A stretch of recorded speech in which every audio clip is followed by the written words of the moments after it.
নির্বাচনের যে টাইমলাইন পাওয়া গেছে সেটা রাজনৈতিক পরিমণ্ডলে ঠিক কী কী প্রতিক্রিয়া তৈরি করবে সেটা বোঝার জন্য এটা সঠিক সময় না।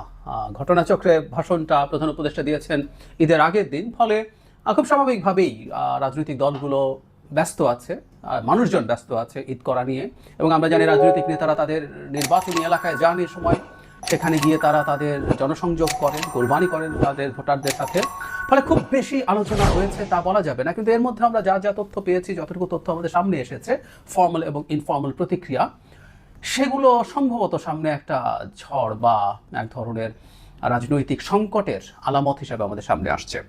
এর মধ্যে ইনফ্যাক্ট আমি গতকাল যে কথা বলেছিলাম সেটার মধ্যে জনাব সালাউদ্দিন আহমেদ বিএনপির স্থায়ী কমিটির সদস্য, তার প্রাথমিক প্রতিক্রিয়া আমরা জানতে পেরেছিলাম, সেটা নিয়ে কথা বলেছি। পরবর্তীতে গতকাল বিএনপি স্থায়ী কমিটির, মানে এর আগের দিনই তারা বসেছিলেন, কিন্তু গতকাল আমার সামনে স্থায়ী কমিটির যে অফিসিয়াল স্টেটমেন্ট সেটা এসছে, এবং সেটা দেখে মনে হলো যে এপ্রিলের নির্বাচন নিয়ে রাজনীতির মাঠে আসলে সংকট তো কাটেইনি, আরও সংকট হতে পারে, এরকম একটা লক্ষণ একদম ক্লিয়ার হয়ে আছে।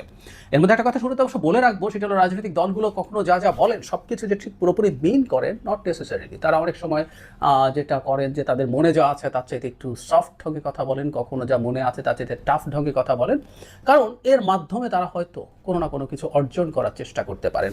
আমি স্টেটমেন্ট একটু পড়ি, আর এর সাথে এটাও বলে রাখবো যে প্রধান উপদেষ্টা চাইলেই নির্বাচনটা যে মাঠে গড়াবে এই পরিস্থিতি হবেই কি না, আমাদের পূর্বগত অভিজ্ঞতা কি, এই কথা আমি আগেও বলেছি, আবারও একটু বলতে চাই। যে স্টেটমেন্ট বিএনপি অফিসিয়ালি দিয়েছে স্থায়ী কমিটির বৈঠকের পর, অত্যন্ত টাফ কিছু কথা আছে, আমি আসছি, আমরা একদম হুবহু পড়ছি। বিএনপির ভারপ্রাপ্ত চেয়ারম্যান তারেক রহমানের সভাপতিত্বে আজ রাতে অনুষ্ঠিত দলের স্থায়ী কমিটির সভায় আজ অপরাহ্নে প্রধান উপদেষ্টা জাতির উদ্দেশ্যে প্রদত্ত ভাষণ পর্যালোচনা করে সর্বসম্মতভাবে এই অভিমত ব্যক্ত করা হয়েছে যে পবিত্র ঈদুল আজহা উপলক্ষে প্রদত্ত তার বক্তব্য প্রসঙ্গকে অতিক্রম করে জাতির উদ্দেশ্যে দেওয়া ভাষণে পরিণত হয়েছে। এই দীর্ঘ ভাষণে তিনি বন্দর, করিডোর ইত্যাদি এমন সব বিষয় অবতারণা করেছেন যা তারই ভাষায় অন্তর্বর্তী সরকারের 3টি ম্যান্ডেটের মধ্যে পড়ে না। ইনফ্যাক্ট তিনি 3টি প্রধান ম্যান্ডেটের কথা বলেছেন, এর মধ্যে বিএনপি এই জিনিসটা খুব রাইটলি আইডেন্টিফাই করছেন। এরপরে যে বাক্যটা ইজ দ্য টাফেস্ট, ভাষণে তিনি শব্দ চয়নে রাজনৈতিক ভব্যতার সীমা অতিক্রম করায় সভায় ক্ষোভ প্রকাশ করা হয়। এই বাক্যটা আবারও পড়ি। ভাষণে তিনি শব্দচয়নে রাজনৈতিক ভব্যতার সীমা অতিক্রম করায় সভায় ক্ষোভ প্রকাশ করা হয়। এতে আরও বলা হয়, সভায় প্রধান উপদেষ্টা জাতীয় সংসদ নির্বাচনে যে সময়সীমা প্রস্তাব করেছেন তা পর্যালোচনা করে সভা মনে করে যে এপ্রিলের প্রথমার্ধে নির্বাচন হলে একদিকে আবহাওয়া সংকট এবং অন্যদিকে রমজানের মধ্যে নির্বাচনী প্রচারণা কার্যক্রম এমন এক পরিস্থিতির সৃষ্টি করতে পারে যা নির্বাচনকে পিছিয়ে দেওয়ার কারণ হিসেবে বিবেচিত হতে পারে। অধিকন্তু কেন ডিসেম্বরের মধ্যে নির্বাচন সম্ভব না এমন কোনো সুনির্দিষ্ট কারণ তার ভাষণে উল্লেখ করা হয়নি। প্রায় 1.5 যুগ ধরে ভোটের মৌলিক ভোটাধিকার এখানে বলা হচ্ছে তাদেরকে চালিয়ে গেছে রমজান, মানে কি কারণে সম্ভব না, উচ্চ মাধ্যমিক পরীক্ষা, এগুলোর কথা বলা হয়েছে। এখন মানুষ শঙ্কিত এই তারিখ দিয়ে, সেটা বিএনপির তরফ থেকে বলা হয়েছে। এখন প্রশ্নটা হচ্ছে আসলে ব্যাপারগুলো কি দাঁড়ালো তাহলে। আমি শুরুতে একটা কথা বলেছি, ভাষা দুটো জিনিস প্রমাণ করে। একটা, আইদার কোনো রাজনৈতিক দল ঠিক সেভাবেই মনে করছে এবং সেটা তারা সরাসরি জানিয়ে দিতে চাইছে, আরেকটা হচ্ছে তারা এই ধরনের ভাষা ব্যবহার করছে চাপ তৈরির জন্য। খেয়াল করি আমরা, খুবই টাফভাবে তারা কথা বলেছেন, রাজনৈতিক ভব্যতার সীমা লঙ্ঘন করেছেন এবং তার এখতিয়ার, বিশেষ করে করিডোর এবং চট্টগ্রাম বন্দর নিয়ে তিনি যে কথা বলেছেন। ইনফ্যাক্ট আমরা যদি প্রধান উপদেষ্টার ভাষণটা দেখি, সেদিন তিনি আবারও দীর্ঘ সময় দুটোকে নিয়ে কথা বলেছেন এবং উনি বিশেষ করে চট্টগ্রাম বন্দর প্রসঙ্গে এক ধরনের অসহিষ্ণু বক্তব্য দিয়েছেন, যেটা তার স্ট্যান্ডার্ডের সাথে যায় না।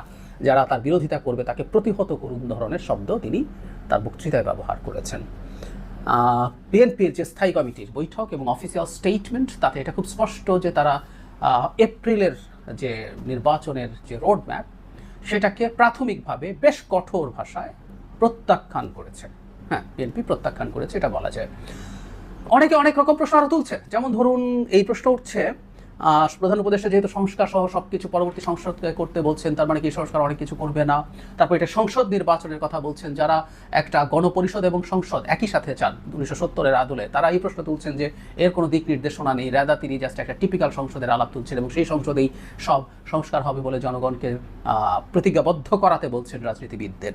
তো এইসব বিতর্ক মাঠে আছে, ফলে আমরা ধারণা করতে পারি সরকারের দিক থেকে সরকার চাপ বোধ করবেন এপ্রিল নির্বাচন যদি এপ্রিল না হয়, বিশেষ করে বিএনপির মতো শক্তি যদি এপ্রিলের নির্বাচনের ব্যাপারে পজিটিভ না হন। আমি যে গতকালই বলেছিলাম, আসলে অ্যাপারেন্টলি মনে হবে বিএনপির চাওয়াকে গ্রাহ্য করেনি সরকার, কারণ এপ্রিল আসলে শেষ সময়। সুতরাং যত পেছানো যায় এই দাবি মূলত এনসিপির এবং জামায়াতের তো ছিল। জামায়াত নিজে তার এপ্রিল উইন্ডোর কথা বলছিল, যদিও বিএনপির স্টেটমেন্ট একটা জায়গায় একটু মানে আমার কাছে মনে হয় যে সঠিক তথ্য নেই। সেটা হলো তারা বলছেন রমজানে ক্যাম্পেইন, আসলে রমজানে ক্যাম্পেইন করতে হবে না, এপ্রিলে নির্বাচন করতে হলেও, কারণ পুরো অ্যাডমিনিস্ট্রেটিভ প্রসেসটা, নির্বাচনের তফসিলের একটা অংশ শুধু প্রশাসনিক কাজ, নির্বাচনে মনোনয়নপত্র দাখিল, সেটা যাচাই বাছাই, সেটা প্রত্যাহার, এগুলো রমজানের আগে যদি শিডিউল হয়ে যায় রমজানের মধ্যে এই কাজগুলো হতে পারবে। এবং যেটা হয় টিপিক্যালি 2 সপ্তাহের মতো একটা ক্যাম্পেইন, মনোনয়নপত্র উইথড্রয়ালের লাস্ট ডেটের পর, সেটার মনোনয়নপত্র উইথড্রয়ালের লাস্ট ডেট যদি শেষে হয়, মানে ঈদের পর 2-4 দিনের মধ্যে হয়, তারপর 2 সপ্তাহ ক্যাম্পেইন দিয়ে এপ্রিলের ফার্স্ট উইক বা সেকেন্ড উইকে খুব সুন্দরভাবে নির্বাচন হতে পারে। কিন্তু ওই যে বলছি, এটা তো আসলেই প্রবলেম। পরীক্ষার কথা বলছেন, বিএনপি গতকাল বাজেটের কথা বলেছে, এবং অবশ্যই ফেভারেবল কন্ডিশন না, ফেভারেবল ওয়েদার না। এবং যেটা জরুরি কথা বিএনপি বলছে, এটা আসলে আমরাও একটু জানতে চাই, কৌতূহল আমার দীর্ঘদিনের। বিএনপি এই কথাটা বলার অনেক আগে থেকে আমি একটা কথা বলছিলাম, এই যে স্বল্প সংস্কার আর বেশি সংস্কারের আলাপ করা হয়, এবং বেশি সংস্কার হলে নির্বাচন পেছাবে বলে বলা হচ্ছে, যেটা ডিসেম্বরে সম্ভব না বলা হচ্ছে, কোন কোন সংস্কার করতে কেন এই এক্সট্রা সময়টা লাগবে, এই ব্যাখ্যাটা সরকারের দিক থেকে আসতে হবে। ইনফ্যাক্ট বিএনপি তার স্টেটমেন্টে এই কথাটা বলেছে যে নির্বাচন কেন ডিসেম্বরে না, যে দলটা নির্বাচন ডিসেম্বরে চায় তার কাছে এই ব্যাখ্যাটা পাওয়ার অধিকার আছে একরকম, বিশেষ করে যখন সেই দলটা সবচেয়ে বড় রাজনৈতিক দল এবং একটা সুষ্ঠু নির্বাচন হলে যে বিপুল ভোটে বিপুল আসন নিয়ে ক্ষমতায় আসবে বলে ওয়াইড স্প্রেড পারসেপশন আছে, তার এই দাবিটা কেন গ্রাহ্য হলো না, সেটা আসলে ব্যাখ্যা সরকারের দিক থেকে আসা দরকার আছে। যে আমি আসলে এটা এটা এটা করতে চেয়েছি, সেই কারণে আমি চাইলেও ডিসেম্বরে নির্বাচনটা করতে পারিনি, এই ব্যাখ্যাটা লাগবে। এটা স্বচ্ছতার জন্যই লাগবে। আমি মনে করি ডক্টর ইউনূসের সরকারের যে স্ট্যান্ডার্ড, তার নিজের যে স্ট্যান্ডার্ড, অন্যান্যদের যে স্ট্যান্ডার্ড, এটা চাওয়ার আগেই বা চাপ দেওয়ার আগেই তাদের এই জিনিসটা জনগণের কাছে ক্লিয়ার করা দরকার ছিল। কেন ডিসেম্বরে নির্বাচন সম্ভব না, কেন তিনি আর 3.5 মাস বেশি সময় চাইছেন, এর মধ্যে তিনি আসলে কী কী করতে চান, কী কী অর্জন করতে চান, এই কথাগুলোর স্পষ্টতা দরকার। অন্তত জনগণকে যতটুকু বলা যায়, সব কথা যদি বলা নাও যায়, যতটুকু বলা যায় সেটা হতে পারে। আর শুরুতে একটা কথা বলেছিলাম যে নির্বাচনের ইভেন এটা যদি ফেব্রুয়ারিও হতো, আমি আবারও মনে করি ফেব্রুয়ারি মানে রমজানের আগের সময়টাই একটা ভালো পথ, সরকার ইগো রক্ষিত হতো, বিএনপিও খুব বেশি না পেছানোর কারণে খুব বেশি উচ্চবাচ্য করতে বলে মনে হতো না, এবং একটা ভালো নেগোসিয়েশন হতে পারতো সংস্কার সহ নানান ইস্যুতে যদি ফেব্রুয়ারিতে নির্বাচন হতো। কিন্তু এরপরও আমি একটা আশঙ্কা প্রকাশ করে আসছি, এটা আসলে বারবার করতে চাই, আমি এই প্রসঙ্গে এখানেও এটা করে রাখতে চাই।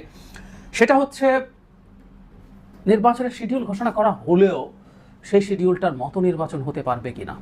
এনসিপি তার কিছু কিছু দাবির মধ্যে আবারও তার নির্বাচন কমিশনকে পুনর্গঠনের দাবি পুনরুল্লেখ করেছেন। মানে আমরা প্রথম দিন থেকে একটা জিনিস দেখছি, তারা এই দাবিটা করছেন যে নির্বাচন কমিশন কোনো নির্বাচন করেনি, তারা ইশরাকের মামলায়, মেয়রের মামলায় আপিল করেনি, এটা দিয়ে তারা বলার চেষ্টা করছেন তারা বিএনপির প্রতি সমর্থন পুষ্ট। মানে ইশরাককে আদালত মেয়র ঘোষণা করেছে এবং নির্বাচন কমিশনের আপিল করতে হবে যে না, ইশরাক না, তাপসী মেয়র। আমি জানি না ওনারা আসলে কি বোঝাতে চান, হোয়াট এভার, তারা এটাকে একটা ইস্যু তৈরি করছেন এবং এটা ক্রমাগত বলছেন।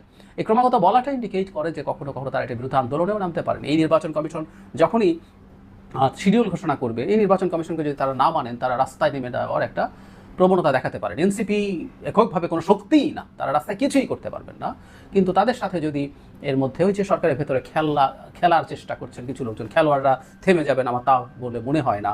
তাদের সাথে জামায়াতের একটা অংশ ইনফর্মালি যোগ দিতে পারেন, ইসলামিস্টদের একটা অংশ যোগ দিতে পারেন, যেটা তারা আওয়ামী লীগ নিষিদ্ধকরণের ক্ষেত্রে হয়েছে। সেটা যদি হয়, মাঠে যদি তারা মোটামুটি একটা চাপ তৈরির চেষ্টা করতে পারেন, তাহলে নির্বাচন পিছিয়ে দেওয়ার প্রবাবিলিটি পরিস্থিতি তৈরি হতেই পারে। সুতরাং নির্বাচন ঘিরে সংকট আসলে এপ্রিল ফেব্রুয়ারি শুধু না, আরও সংকট আছে। এই নির্বাচনটা শেষ পর্যন্ত হয়ে যাওয়ার আগ পর্যন্ত এই সংকটগুলো কাটবে বলে মনে হয় না। কারণ আমরা যখন একটা বীজ দেখছি, একটা মানে প্রেক্ষাপট তৈরির চেষ্টা দেখছি, সেটা আমাদের কাছে এই ধরনের বার্তা দেয়। আমাদের সতর্ক থাকতে হবে, এবং আমি বোধ করি বিএনপি সম্ভবত এক ধরনের টাফ রেটরিক মাঠে রাখবে।